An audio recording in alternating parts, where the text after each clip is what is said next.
Good morning, everyone. I'm Sheriff Larry Pierce. I'll be making a brief statement and I'll answer a few questions.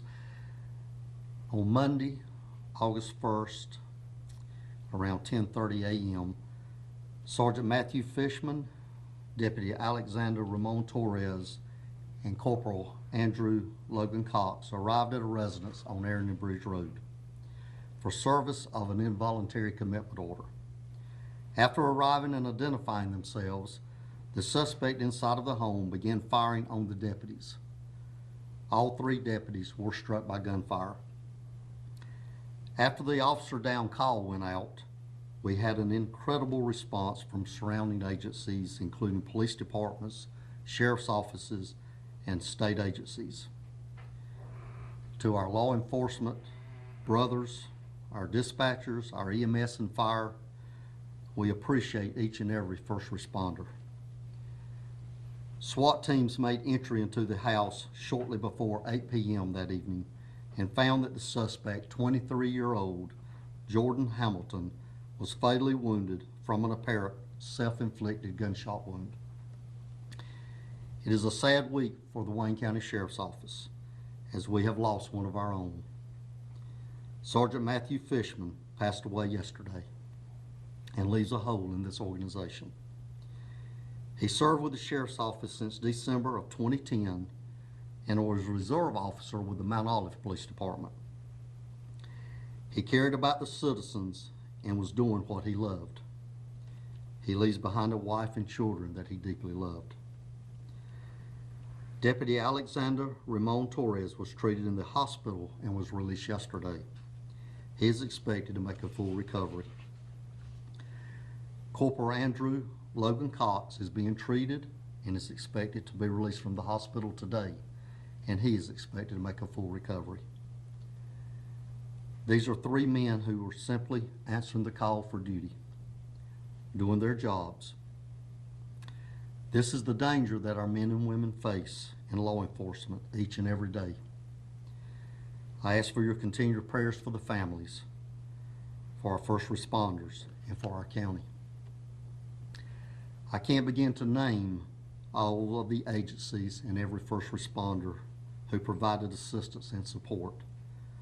From our local police, our first responder partners, to other sheriff's offices, to the Highway Patrol, Red Cross, and all other agencies. We appreciate each and every one of you. We also thank the Indian Springs Volunteer Fire Department and Dudley Volunteer Fire Department for the use of their facility this past Monday and for their incredible hospitality to our first responders. I am most appreciative of the deputies and the EMS members on the scene that day, as well as the staff at Wayne UNC Hospital and Vidant Hospital for their heroic efforts to save the life of Sergeant Fishman and the treatment of Corporal Cox and Deputy Torres. And last but not least, thanks to the individual citizens and businesses that have contributed their assistance. The SBI is now handling the investigation, and at this time I cannot comment on many of the specifics while this investigation is underway, but I will try to answer whatever questions I can at this time. If anybody does have questions, if you just raise your hand and let us know who you're from, we'll be sure and call on you. We're going to start back here in the back. First hand up. Sheriff Keenan Willard with WRAL, specifically the suspect Jordan Hamilton. Had the sheriff's office been called out regarding Mr. Hamilton before? What was the nature of those calls if they did happen? And additionally, the front of the home was riddled with gunshots we saw when we arrived on the property the next day. Did that happen during this situation, or had that been a previous incident? In response to the question on Mr. Hamilton, there had been some instances in the past. There was nothing to indicate that he would be hostile at this time. We were just merely serving an IVC paper that had been taken out. As far as the other gunshot, I cannot comment on that. That is an investigation by the SBI. They'd have to answer that. Right here at the front. Sheriff, Philip Salek with the News Argus. All of us have been wanting to know who filed the IVC papers in the first place, when and why. Okay, it's my understanding of public information that is part of HIPAA reporting, and we're not able to release that because it may be relating to medical situation. Right over here. I'm Megan, I'm with Channel 12 out of New Bern. Can you give us insight onto what type of sergeant that Sergeant Fishman was for Wayne County? Sergeant Fishman was a well-respected law enforcement officer doing his job that day that he was asked to do. Evan Siri with Spectrum News 1. I know that Sergeant Fishman wasn't just a deputy, he was also someone who was really active in the community. I believe he had a lawn care service too and did stuff like that. Can you talk about things he did outside the sheriff's office too?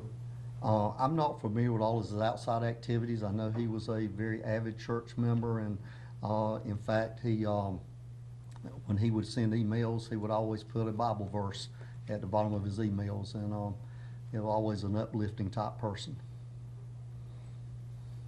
Sheriff, you said that there was no reason to believe that Hamilton would be hostile during this call.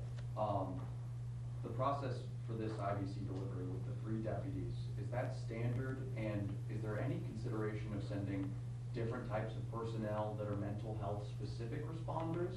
And if so, how does this incident play into that for you all? Well, all of our deputies within the first couple of years of their employment are required to go to critical incident training. As far as our response, it just depends on what the shift supervisor feels is needed at the request of the deputies that may be serving those papers. I really can't answer specifically what the mentality at this time was by the shift supervisor, or why he felt the need for any specific numbers of deputies. Going forward, any changes to your IVC delivery policies? Well, of course, everything is always under review when you have a critical incident. We'll be reviewing our policy and just to see if there's anything that we need to do differently. Back in the back.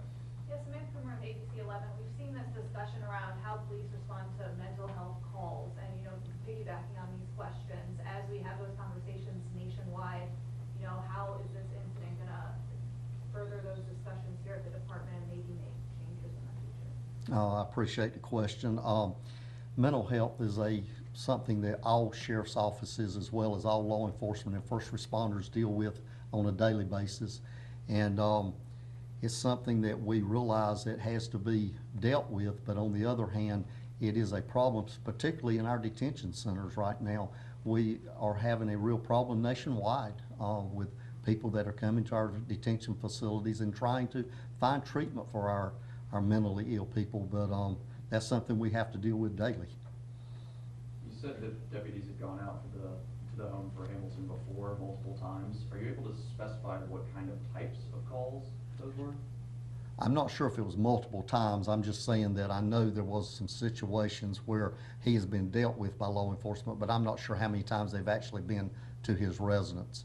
I think there was a probation violation, but that is public record that can be looked at if you'd like to research that in our clerk's office. Back left. Do we know how long Hamilton was dead before a SWAT team entered his home? I do not. Take one more question, right here. Did your deputies have on their bulletproof vests when they went in? Was that a situation that's normal practice for you guys? Yes, we are always shoot bulletproof vest, and to the best of my knowledge, they were all wearing their vest at the time. Thank you. All right, thank you guys.